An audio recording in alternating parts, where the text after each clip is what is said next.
90 days. Magbilang ka pa ng 10. 100. Bali 110 days to eh. Kaya lang i-adjust mo na naman. Ito po yung palay ni Sir Bubot. Ang ginamitan ng amo. Bali ilang days na po ito? Mga magsi-70 days na ito. 70 days. Oo. Ito po, 322. Yung katabing bukid na tanim niya, 322 rin. Pero makikita ninyo, ang liliit. Maliit lang siya. Para dito. Ang ginamitan ng amo. Yan mo ako dito at pupunta ko sa loob. Ayan po. Oo, ito. Yan po yung ginamitan ng amo. Sa tataas kamaw. At tataas siya. Oo. Parehas lang yung 322 yan. Tsaka ito.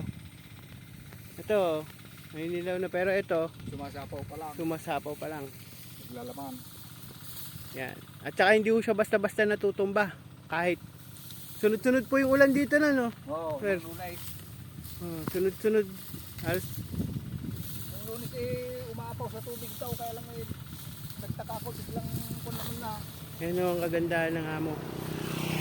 Biglang Hindi papahamak yung pananim. nagringat naman na. Itong isang to, pabayaan na may-ari, ang daming damo. Dito. Napabayaan ko lang itong icon ko eh. Pilapil at hindi ko nasikaso yung isang inaasikaso ko. Bulit sa tangsiyahin. Bali isang sachet lang ho to nagamit niya. Kasi medyo maliit lang naman ho to eh, pang demo lang. Pang 4,000 square meter. 4,000 square meter lang isang sachet. Yan. Mga isang buwan pa ho to bago anihin. Isang buwan ay hindi na, mga 25 days na lang. Mga 25 days anihin na ho to. Malalaman natin result kung gaano karami, mas marami ba ngayon o nung nakaraang main crop. Sige po, salamat.